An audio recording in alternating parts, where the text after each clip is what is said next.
ماشي. الواحد هدي اهو. قعد طبعا الواحد زعلان، بس اتكلم بقى شويه بقى عشان ايه؟ كفايه. هو الواحد بيقول ما معلش نستنى ونعدي الماتش دوت، وبعد الماتش نتكلم، بتتلهي ومفيش حد بيتكلم. نتكلم بقى بجد بقى. امتى هتنفذوا طلبات الفرقه؟ دلوقتي انت بتلعب في ليفل، انت خلاص وصلت ان انت بتلعب في ليفل. لازم تجيب صفقات تعرف تلعب لك في الليفل ده. انا بقى هفضل اطبطب ليه على الجماهير كده؟ لا خلاص، انا هعمل وما بعملش حاجه في الاخر. انا ببخل ليه في لعيبه سوبر؟ ليه ببخل في لعيبه سوبر وبروح اجيب لعيبه ما بتلعبش اصلا، بجيبها بفلوس قد كده وما بتلعبش، واقول انا عملت صفقات. عملت صفقات ايه؟ انت مش بتعمل ناقص الفريق. انت ما فين ناقص الفريق اللي بتجيب لها حد؟ فين الدفاع؟ جبت 2 لعيبه، واحد من ساعه ما جه متصاب، ما لعبش غير ماتش واحد، والماتش اللي بعد ما الماتش ده ما خلص اتصاب، ما شفناهوش تاني. واحد لعب بديل في ماتش وضيع ضربة جزاء، كنت الماتش كان هيروح منك، ده ستر ربنا، وبرضه ما بيلعبش اساسي. طب انت وبعدين الحاجه الوحيده اللي جبتها لنا هو بس عشان علي معلول لما اتصاب جبت يحيى عطيه الله. ماشي، بعد ما جبت يحيى عطيه الله عندك وينجات بتدفع لهم دولارات ما بيلعبوش اساسيين اصلا، مرمين على الدكه، مش عايزهم، بيعهم، جيب حد بدلهم، حد يلعب لك في ليفل عالي، اصرف. وانت يعني لما تصرف مش هيرجع لك الفلوس يعني؟ اما بتلعب في بطولات بليفل زي دوت بفلوس كتير، بدولارات قد كده، في بطولات مهمه، بتبقى حاجه هتكتب في تاريخك اللي انت نافست وظهرت في بطولات زي دي. ها؟ ده مش هيرجع لك عائد مادي يعني؟ مش هيرجع عائد مادي لما تجيب صفقات غاليه وصفقات تلعب في ليفل زي دوت، زي في ماتش انت زي بتاع النهارده ده؟ ها؟ انت لو عندك مهاجم بديل حتى يا سيدي، سيبك من وسام اللي هو جامد، وسام جامد طبعا ما شاء الله عليه، هو اللي عامل لك شكل هجومي اصلا للفريق اللي هو مش موجود اصلا ليه شكل هجومي. ما جيب يا عم، اصرف، ايه المشكله؟ انا مش عارف احنا بنبخل ليه عشان نجيب نفتح فروع، ها، ونعمل الاستاد اللي بقاله 700 سنه، كل حد بيجي، كل مجلس بيجي احنا هنعمل الاستاد، احنا حطينا حجر الاساس للاستاد، وما بنشوفش حاجه. احنا فتحنا الفرع 7200، وبعدين وبعدين وبعدين انا الاهلي يا جدعان، ها، مش نادي اجتماعي فقط. الاهلي كل حاجه للاهلي ده الكوره معروفه يعني، من الواحد من ساعه ما وقع على الدنيا وفهم يعني ايه كوره اصلا بتلعب ازاي، والاهلي ده يعني الكوره لازم اكسب في الكوره. الحاجات التانية دي انا ماليش دعوه بيها، انت دي مشكلتك انت تحلها، بس ما تجيش على الكوره. ما تجيليش تصرف لي فلوس على حاجات عشان النادي الاجتماعي وفروع هنا وفروع هنا، وتهمل لي الكوره. ومش الكوره بس كمان، لا، الالعاب الجماعيه كلها. اي نعم مش متابع قوي في الالعاب الجماعيه، بس انا عارف الالعاب الجماعيه برضو فيها قصور، ما بتبخل وما تجيب لهمش صفقات برضو، وبتلعب برضو في ليفل عالي برضو. انا اللي اعرفه اللي فريق الطايره بيلعب كاس عالم. انا متهيأليش اللي عملوا صفقات عشان الاهلي يعرف ينافس في كاس عالم دوت ويبقى ليه شكل. جيب احتياجات، ما تصرف يا عم، اصرف يا عم، ايه المشكله؟ هو انت هتصرف عشان تكسب دوري؟ انت تصرف عشان تنافس في كاس عالم؟ رايح كاس عالم في الصيف، اول كاس عالم ب 32 فريق، هتلعب على طاوله العالم كلها، هتلعب بفريق زي ده؟ ده لو منهم اصلا ما يدخلكش الحدود بتاعت امريكا اصلا بفريق زي ده. اصرف يا عم، جيب لعيبه سوبر، ادفع فلوس، ايه المشكله؟ انتوا ليه محسسين يا جدعان ان احنا معناش فلوس؟ يعني الحمد لله الميزانيه بيبقى فيها فائض قد كده. ما تصرف يا عم على الكوره، ما هيرجع لك فلوس، هيخش لك شركات تجيب لك فلوس قد كده وترعى لك الفريق. ده كفايه اللي اسمك بيتقال في القرعه، شفت الناس اتكلمت عليك ازاي بعد قرعه كاس العالم؟ ما كل دي اعلانات وفلوس. اصرف بقى. هنفضل سايبينها كده بالحظ؟ مش هينفع تمشي بالحظ، مفيش حاجه بتمشي بالحظ على طول.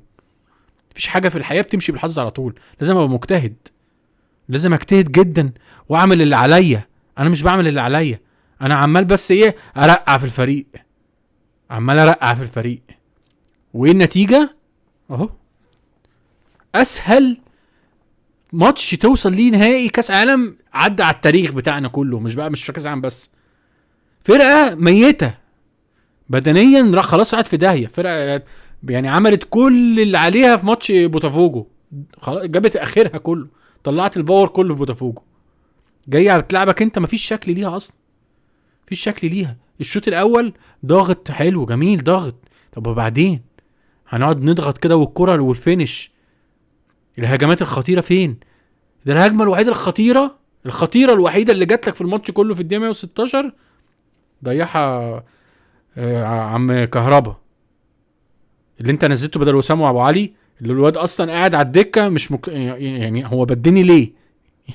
يعني مش هو بس اللي مش يعني الجماهير وانت شخصيا ذات نفسك متاكد المدرب بعد ما بدله قال هو انا بدلته ليه؟ بدلته ليه؟ انت بدلته ليه؟ ايه الفكر؟ ها اللي انت طلعت اخطر اتنين في الملعب عاملين لك جبهه هجوميه، يحيى عطية الله ووسام ابو علي. ايه الفكره ان انت تطلعهم؟ بتفكر في ايه؟ بتفكر كهربا هينزل يخطف لك الماتش؟ يخطف لك ايه؟ يخطف لك ايه يا راجل؟ ده انا وانا قاعد في البيت ما بتحركش، ها هيبقى عندي يقع عنه اقسم بالله. ده الواد يعني بيمد رجله، مفيش رجله يعني عارف انت مش عارف، عايز يمد رجله يلحق كوره، مفيش ياقه صفر، لياقه صفر، ياقه صفر، ونفسيه صفر. وانت كده كده اصلا دمرته اصلا، مش مقتنع بيه، هو عارف انت مش مقتنع بيه. انا مش عارف واحد مفيش الماتش كله راح في داهيه ومفيش وما بيعملش اي حاجه، تلعبه ضربه جزاء حاسمه. ازاي اصلا انت حاطه ليه اصلا في السكور شيت بتاع ضربات الجزاء؟ ليه؟ عندك انت زي ما انت بالترتيب كده حاطط قفشه اول واحد عشان قفشه احسن واحد عندك بيشوط بعد عليه معلول، تمام، ورامي ربيعه بيسجل على طول ضربات جزاء، ماشي. المفروض انا عارف ان السوليه بيلعب ضربات جزاء من زمان، كان هو عمرو السوليه حتى كان بعد علي معلول على ما افتكر، يعني كان علي عمرو السوليه هو تاني واحد بيشوط بعد معلول. ومعلول لما قعد فتره ضيع ضربات جزاء، كان في فتره كده كان كل ما يجي له ضربه جزاء يضيعها، كانش عنده حظوظ فيها، كانوا السوليه اللي بيلعب ضربات الجزاء. ليه ليه ضيعت ماتش سهل زي ده؟ ليه ضيعت ماتش سهل زي ده؟ هنعمل ايه؟ انا مش انا بجد يعني الواحد بس مش في كلام عايز اقوله كتير، بس مش عايز اطلع كلام ناس تتضايق مني فيه واطلع حاجه غلط، مش عايز اغلط في حد. بس انا والله انا بقى بص حتى الفيديو ده مش هعمل له ايديت ولا اعمل له اي حاجه، انا طالع اتكلم كده كأني بتكلم معاكم عادي.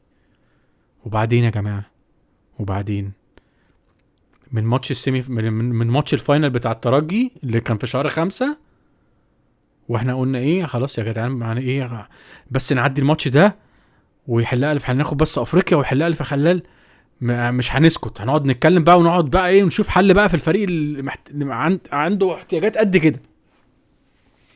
بعد ما خدنا الفاينل ولا حاجه، دخلت ماتش الزمالك في سوبر افريقي، مفيش حلول هجوميه، مفيش بتحزق الماتش كله ومفيش حلول هجوميه خالص. حتى الجون اللي جبته في ماتش الزمالك جبته بضربه جزاء، مفيش حلول هجوميه.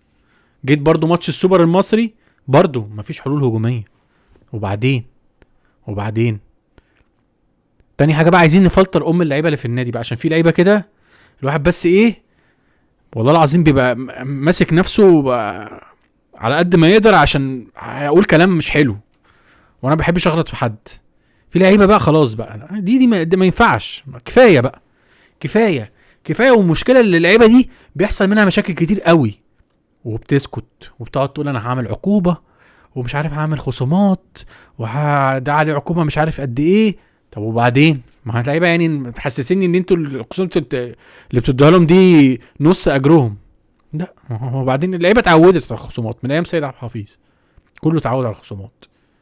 اخصم 500 حاضر، ما في المشكله عادي، اللعيبه ولا هيتضايق، ما هو هتخصم له بيتغير؟ لا مش بيتغير، بيغلط تاني.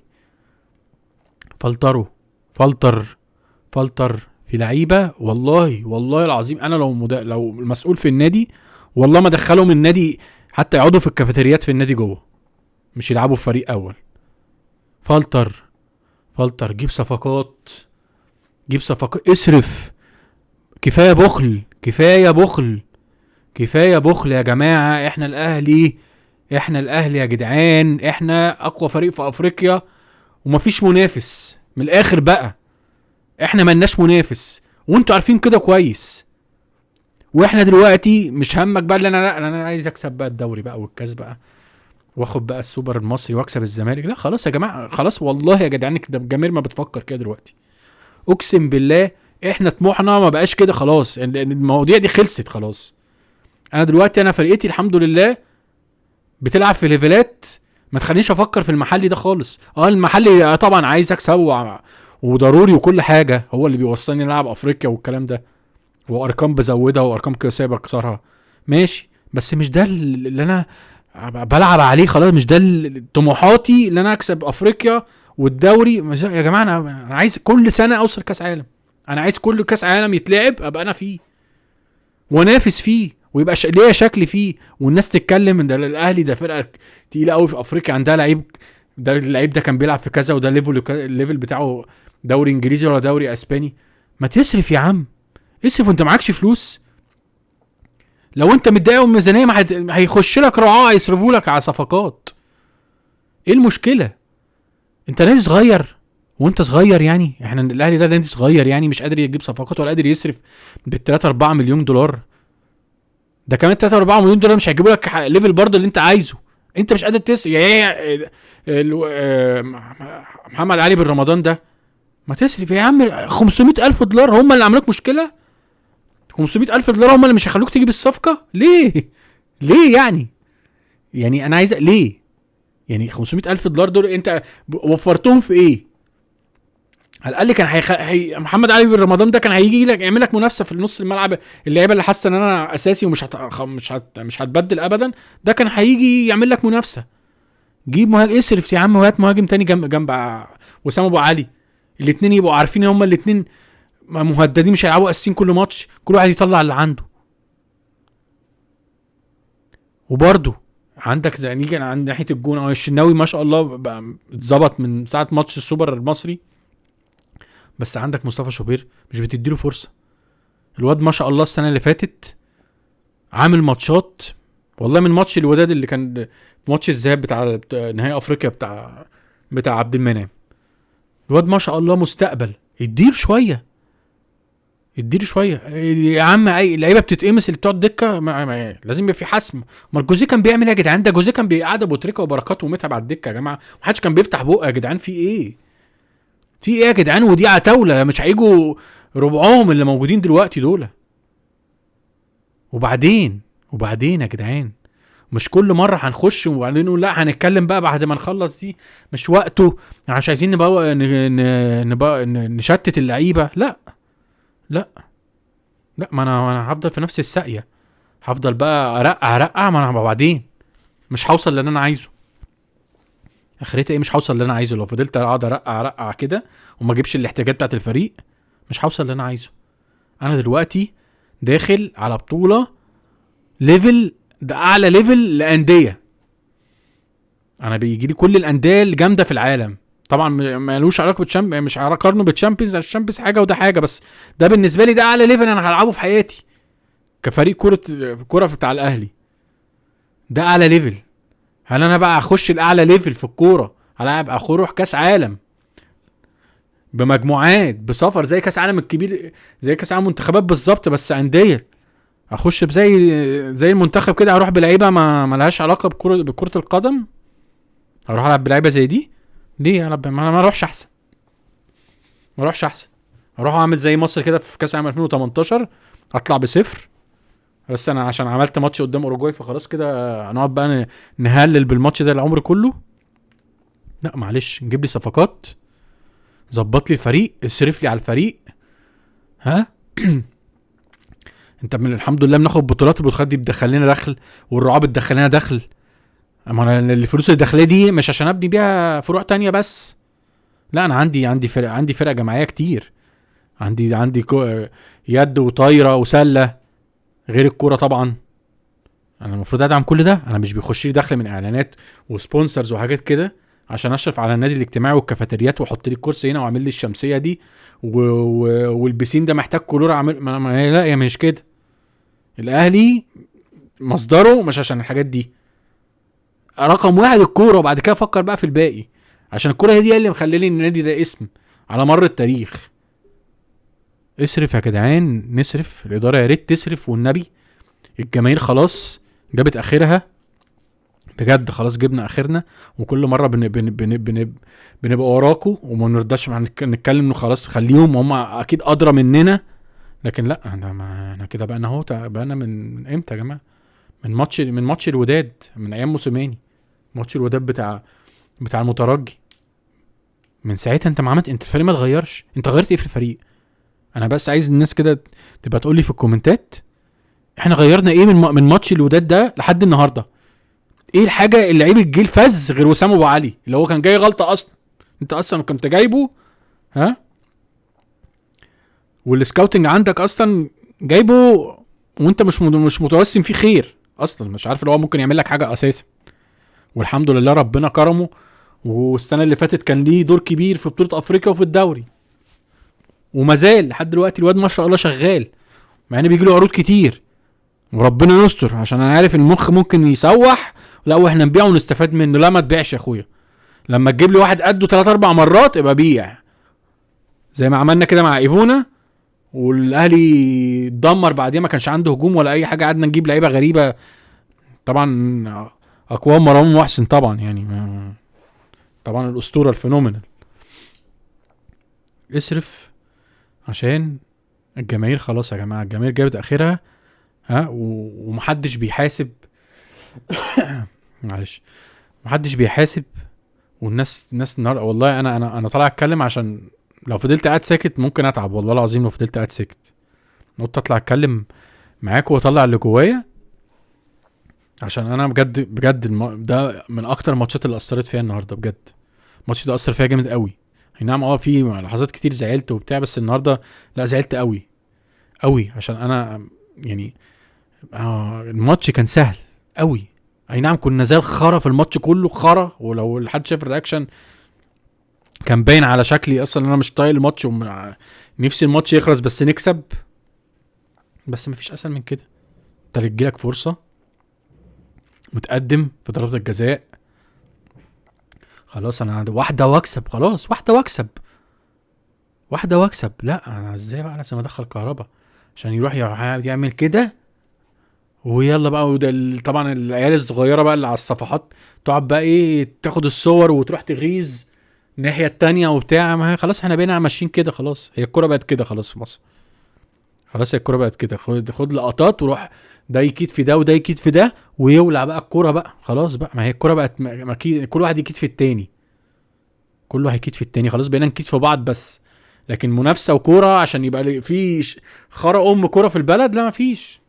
احنا ماشيين. انت خسرت يا عم روح، انت ما بتعرفش، انت اخرك مش عارف مركز ثالث، وانت بقى روح البطوله وريني انت اصلا يبقى شم سنتر في البطوله. احنا بقينا ماشيينها كده خلاص، كنا الاهلي الوحيد اللي كان الحاجه الوحيده الحلوه في كوره في مصر، اللي مخلي اسم مصر ده معروف بره في اي بطوله دوليه ولا اي بطوله افريقيه. وبعدين بقى خلاص هندمر الاهلي كمان بقى عشان يبقى خلاص كده الكوره مفيش خالص، صفر بقى خالص بقى. نقفل بقى الكوره، ما نتفرجش على كوره، نقفل بقى الكوره في مصر بقى ونتفرج على الدوريات بتاع بره، الدوري الانجليزي بقى، والواحد يتفرج على ماتشات تشيلسي بس بقى وخلاص. نسيبها بقى كده، سيب الاهلي بقى هو ايه ما بقى يتعاملوا بقى يلعبوا الرياضه الغريبه اللي عندنا في مصر دي. وكله يقعد يتكلم على في الاستوديوهات على بص ده عمل ايه، وبص اللقطه دي، وبص شوف ده. طب وبعدين ده بقى ده ايه رايك بقى، ده هيتحاسب ازاي؟ لا ما نتكلمش على كوره بقى، ما نتكلمش بقى ازاي نصلح الفرقه دي، ازاي نجيب الاحتياجات دي بقى الحاجات دي نتكلم فيها بقى ايه في اوقات بقى ايه اللي هو نديها بس 5 دقايق من الحلقه. 5 دقايق من الحلقه نتكلم بقى على الاحتياجات الفريق ده، الفريق لازم يتطور من كذا ونتكلم. لا ده 5 دقايق اخره 5 دقايق بس في الحلقه، الحاجات اللي هي احتياجات الفريق وازاي نطور الكوره عندنا في مصر. لكن الحلقه كلها 13,000 ساعه اللي في البرامج الرياضيه على القنوات كلها اللي احنا هنتكلم ايه. ده بص انت ايه رايك بقى يرضيك؟ شفت ده عمل ازاي؟ لا انت عملت كده انت كمان. لا احنا هنقضيها كده، ما نتكلمش بقى على الكوره، ما نطورش في الكوره، ما نشوفش احتياجات. لا خلاص. والمشكله اللي انتوا بتشوفوا الجماهير بتتكلم في ايه. كل الجماهير الاهلي على السوشيال ميديا انتوا عارفين بتتكلم في ايه، عارفين بتتكلم في ايه، وعارفين كل مره بعد كل بطوله نقول احنا محتاجين احتياجات في الفريق، محتاج دعم، فريق محتاج صفقات، في مراكز كتير في الفرقه محتاجه دعم. لا ازاي؟ مش وقته، مش وقته. الدولار في مشكله في الدولار، انا هوفر الدولار ده ايه لفروع للاستاد المجهول اللي محدش عارف عنه حاجه لحد دلوقتي، اللي بقاله 7 سنين بيجي، المفروض هو بيتحط له لسه حجر اساس وبنشوف له راعي من 7 سنين. وبعدين هنحل امتى يا جماعه؟ هنحل امتى؟ يا ريت نحل بقى. ده مفيش وقت، يعني مفيش وقت اللي انت تفكر تقول لا انا شويه وهحل. لا انت حل من دلوقتي. خلاص كاس العالم اللي جاي ده عندك اهو في شهر 6 اللي جاي. وفي افريقيا لو انت فضلت برضو بالمنظر ده مش هتاخد افريقيا، انا بقول لكم اهو. وهتشوفوا لو ما حصلش دعم للفريق في يناير احنا مش هناخد افريقيا. مش هتفضل ماشيه كده، مش هتفضل ماشيه كده. اللي ربنا بيسترها معانا وبتعدي في ماتشات بالبركه، مش هتمشي كده. هي الكوره طول عمرها ما كانت حظ بس، الكوره عمرها ما كانت حظ بس، وانتوا كلكم عارفين كده اللي هي عمرها ما كانت حظ بس. يا ريت ندعم، يا ريت ندعم، يا ريت ندعم الجماهير. اسمعوا الجماهير يا جماعه، والله العظيم الجماهير اكتر حد بيخاف على النادي. اقسم بالله الجماهير اكتر حد بيخاف على النادي، واكتر حد عارف مصلحة النادي، واكتر حد قلبه بيوجعه لما النادي ده بيقع في حاجة، ولا يروح منه ماتش زي ده، ولا يروح في فاينل تاريخي قدام ريال مدريد، حاجة هتفضل طول العمر فاكرها. الجماهير، اسمعوا الجماهير يا جماعة، اسمعوا الجماهير، خدوا برأي الجماهير مرة. الجماهير بتساندكم في كل حته، وبتقف معاكم وبتدعمكم حتى وانتوا غلط، بتدعمكم بتقول عشان الفريق يكمل، وبعد كده نبقى نحاسبهم مش مهم، بس نعدي المحنه اللي احنا فيها. بنقف جنبكم كتير. اسمعونا بقى مره، اسمعونا مره يا جماعه. انا بس قلت اطلع اللي جوايا، يعني كان لازم اتكلم، كان لازم. كنتش قادر بجد، كنت تعبان جدا ساعه ما الماتش خلص، وانا والله قاعد ساكت، قاعد ساكت بجد، قاعد ساكت، حتى مش قادر اتفرج على حد خالص. حتى الناس اللي على السوشيال ميديا في اليوتيوب وبتاع مش قادر اتفرج على حد، مش قادر اسمع حد اصلا. انا عارف الناس هتقول ايه، وكتير هيقولوا نفس اللي انا قلته ده، كتير هيقولوا نفس اللي انا قلته، بس مش قادر اسمع حد، عشان انا كل مره بسمع نفس الكلام، كل مره بسمع نفس الكلام ومفيش حاجه، ومحدش بيسمعنا، محدش بيسمعنا. يا ريت يا جماعه، يا ريت يا جماعه ادعموا الفريق. احنا بقينا دلوقتي الحمد لله، الحمد لله بنلعب في ليفلات عاليه، بنلعب مع لعيبه اللي كنا بنقعد نتفرج عليهم في التلفزيون، هنلعب يبقى معانا خلاص في البطوله، في بطوله اللعيبه دي كلها تبقى معانا فيها. يكفي اللي احنا اول ماتش في كاس العالم على لاعب احسن لاعب جه في الحياه، يعني العالم كله هيشوف الماتش ده، والعالم كله مركز على المجموعه دي اللي فيها الاهلي عشان فيها ميسي. لازم ندعم الفريق، ونجيب صفقات تقيله، ونجيب اسامي كبيره في اوروبا. احنا يا جدعان مش ناس صغير عشان نجيب، والله العظيم انت لو فكرت انا هجيب ده، وانت هتقعد تقول لي السقف الرواتب والسقف ليه؟ وانا جايب واحد من الدوري هتقول لي سقف الرواتب؟ انا جايب واحد بيلعب بره، ومين هيبص لي ويقول انا اشمعنى ده باخد كذا؟ اكيد ما حدش هيبص له يقول اشمعنى ده بياخد كذا وانا باخد كذا. انا جايب واحد ليفل من الليفل بتاع محمد صلاح والناس دي، ما حدش هيبص في فريق هيقول لي لا انت اشمعنى ده بتدفع له كذا، ما حدش يتكلم، ولو حد اتكلم خلاص بنتكلم ما يمشي. انا بقى عايز اطور الفريق يا جماعه، انا بلعب في ليفل تاني. هو دلوقتي الفرق العالم دي كلها ليها سقف، ليها سقف. ريال مدريد والناس دي، الهلال يا عم السعودي اي نعم، ما انت هتقعد تقول لي الهلال والانديه السعوديه بتدعم، طب ما ماشي ما بتدعم، بس الناس دي عندها كوره، بتقدم كوره، الناس دي بتقدم كوره، بتقدم دوري من اقوى دوري في المنطقه العربيه دلوقتي. اي نعم ما احنا بنروح نلعبهم، بنعمل عليهم ماتشات عشان احنا مصر عندها، احنا جامدين قوي في الكوره، بس احنا مش عايزين نطورها بقى. يعني نفضل احنا جامدين بس ما نطورش. الناس دي ما كانش فيها حاجه وبقت تطور لحد ما بقت هي رقم واحد. بقت هي رقم واحد. دوريها من جميع انحاء العالم بيتفرجوا عليها عشان اللعيبه اللي هناك. افتح يا عم المحترفين، زود عدد المحترفين. ايه المشكله؟ المنتخب هيقع يعني؟ مش هيقع المنتخب، مش هيقع المنتخب. ما انت ما تفتح المحترفين هنا، ما اللعيبه المصريين هتطلع تحترف بره. تفتح محترفين يخش لك، يبقى مش عدد محدود، وكده كده اللعيبه المصريين هتطلع تحترف بره، بدل ما يهربوا ويروحوا يلعبوا بره. لا افتح يا عم، خليهم يروحوا. طلع الناشئين اللي عندك يلعبوا بره. نجم عندك في الفريق جاله عرض قوي بره، وديه يا عم بره، وديه ودع وجيب بداله حد اجمد منه. ايه المشكله؟ ايه المشكله يعني؟ عنديش حاجه تاني اقولها. الحمد لله، الحمد لله على الماتش يعني. الحمد لله، قدر الله ما شاء فعل. يا ريت الاداره تسمع الجماهير وتلحق الفريق عشان ما نخشش في نفق مش حلو، نخش في حاجات مش حلوه بعد كده.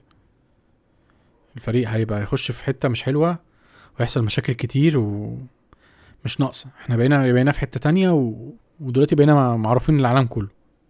ادعموا الفريق لو سمحتوا. بس ده اللي كان عندي يا جماعه. انا قلت اتكلم وافضفض اطلع اللي جوايا،